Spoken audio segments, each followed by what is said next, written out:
ஸ்ரீ காளிமாதா ஜோதிடம் பிரபல ஜோதிடர் பண்டித் மகாராஜா. தொழில், காதல், திருமணம், குழந்தை பாக்கியம் மற்றும் மந்திர சூனிய பிரச்சனைகளுக்கு நிரந்தர தீர்வு. This is Kural Media, your trusted source for global news. இது குரல் மீடியா செய்திகள்.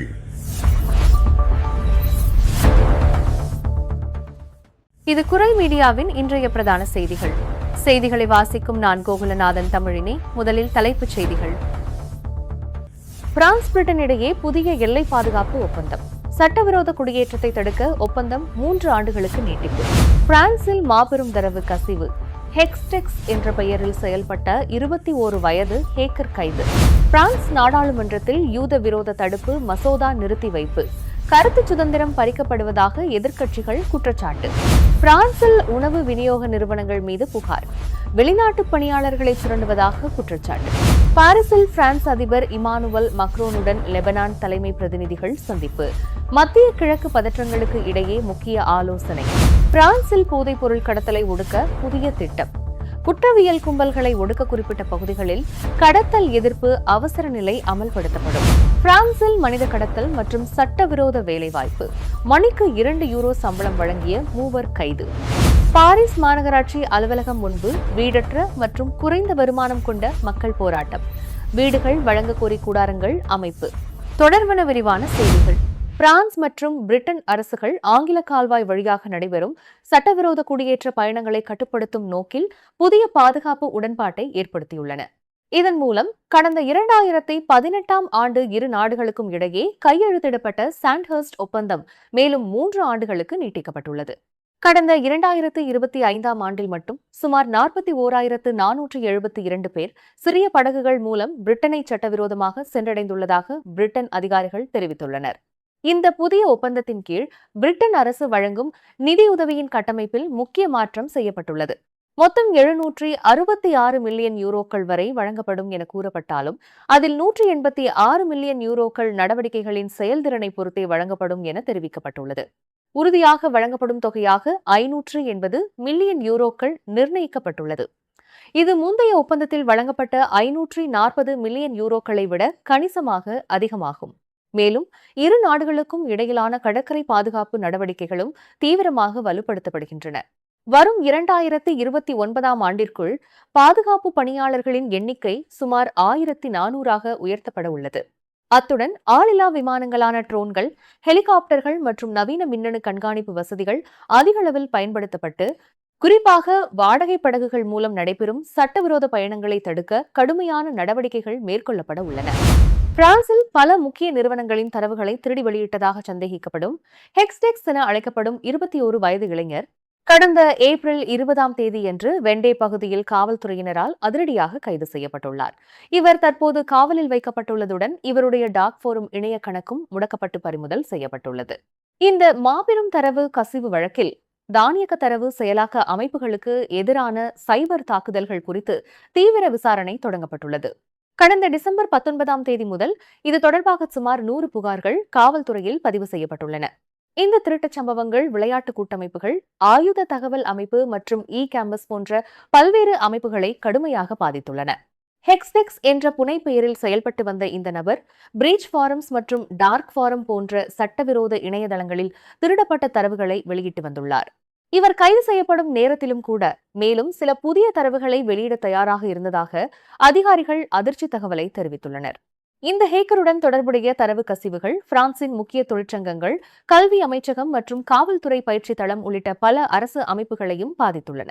எனினும் சமீபத்தில் ஆன்ஸ் அரசு தளத்தில் நடந்த மற்றொரு குறிப்பிட்ட தரவு கசிவு சம்பவத்திற்கு இவர் காரணமல்ல என அதிகாரிகள் தரப்பில் தெளிவுபடுத்தப்பட்டுள்ளது. பிரான்ஸ் நாடாளுமன்றத்தில் யூத விரோத போக்கை கட்டுப்படுத்தும் நோக்கில் கொண்டுவரப்பட்ட புதிய சட்ட மசோதா குறித்து கடும் விவாதம் நிலவி வருகிறது. யூத சமூகத்திற்கு எதிரான வெறுப்பு பேச்சுக்கள் மற்றும் செயல்களை கடுமையாக தண்டிக்கும் நோக்கில் இந்த மசோதா வடிவமைக்கப்பட்டிருந்தாலும் பல்வேறு தரப்பிலிருந்து எழுந்த கடும் எதிர்ப்புகளின் காரணமாக இது தற்போது தற்காலிகமாக நிறுத்தி வைக்கப்பட்டுள்ளது. இந்த சட்டத்தின் மூலம் வெறுப்பு குற்றங்களை குறைத்து சமூக ஒற்றுமையை பாதுகாக்க பிரான்ஸ் அரசாங்கம் விரும்புகிறது. ஆனால் எதிர்க்கட்சிகள் மற்றும் சில மனித உரிமை அமைப்புகள் இந்த மசோதாவிற்கு தங்களின் கடுமையான கண்டனங்களை பதிவு செய்துள்ளன. இந்த சட்டம் அடிப்படை பேச்சு சுதந்திரத்தை கட்டுப்படுத்தும் அபாயம் உள்ளதாக அவர்கள் வாதிடுகின்றனர். குறிப்பாக இஸ்ரேல் அரசின் அரசியல் நடவடிக்கைகளுக்கு எதிரான விமர்சனங்களை கூட யூத விரோதமாக தவறாக வகைப்படுத்தி தண்டிக்க இந்த மசோதா வழிவகுக்கும் என அவர்கள் ஆழ்ந்த கவலை தெரிவித்துள்ளனர். இந்த வலுவான எதிர்ப்புகளின் காரணமாக தற்போதைய மசோதாவில் உரிய திருத்தங்களை மேற்கொண்டு அதனை மீண்டும் நாடாளுமன்றத்தில் தாக்கல் செய்ய அரசு திட்டமிட்டுள்ளது.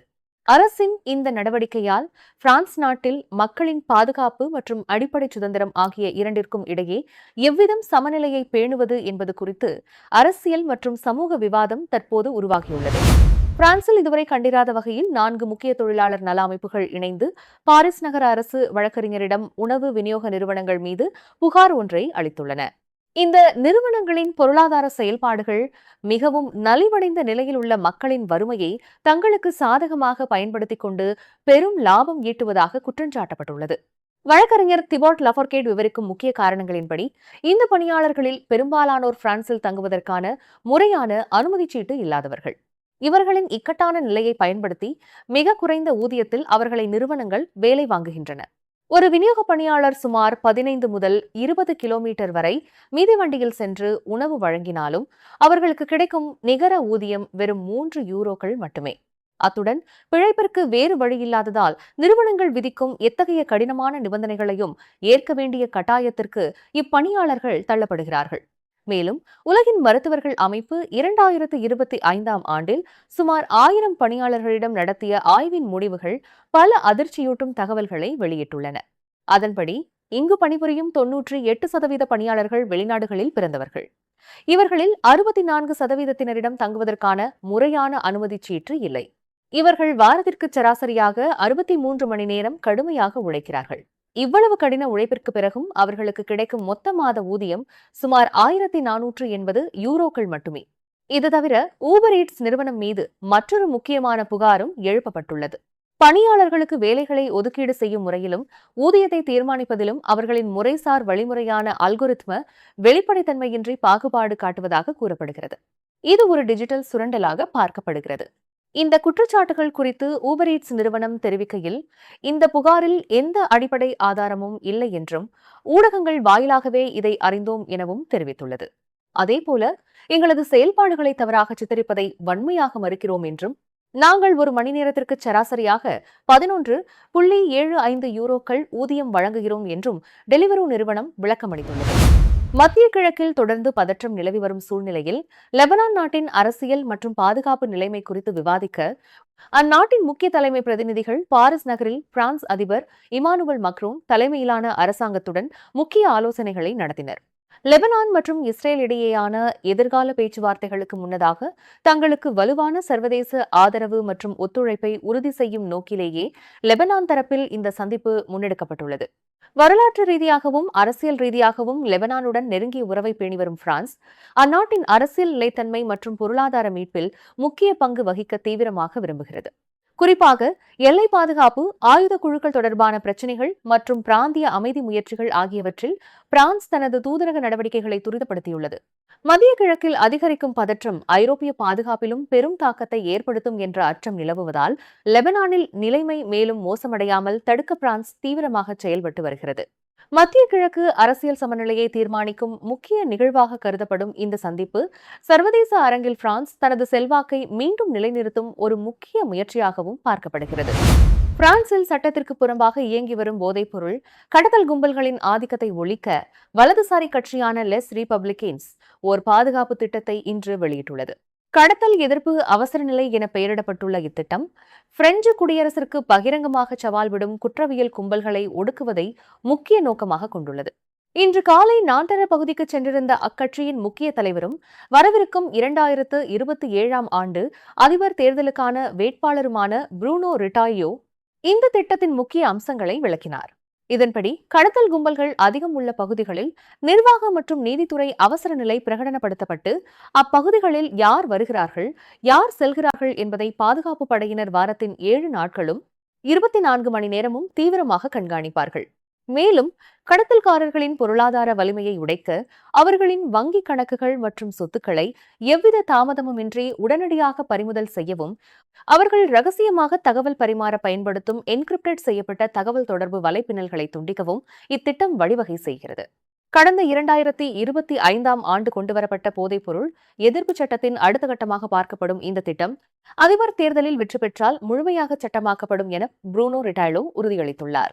பிரான்சின் பல நகரங்களில் பொதுமக்களின் பாதுகாப்பு கேள்விக்குறியாகி வரும் நிலையில் அவரின் இந்த தீவிர அணுகுமுறை அந்நாட்டு அரசியலில் பெரும் கவனத்தை பெற்றுள்ளது. ஸ்ரீ காளிமாதா ஜோதிடம் பிரபல ஜோதிடர் பண்டித் மகாராஜா. தொழில், கல்வி, வியாபாரம் மற்றும் மந்திர சூனிய பிரச்சினைகளுக்கு நிரந்தர தீர்வு.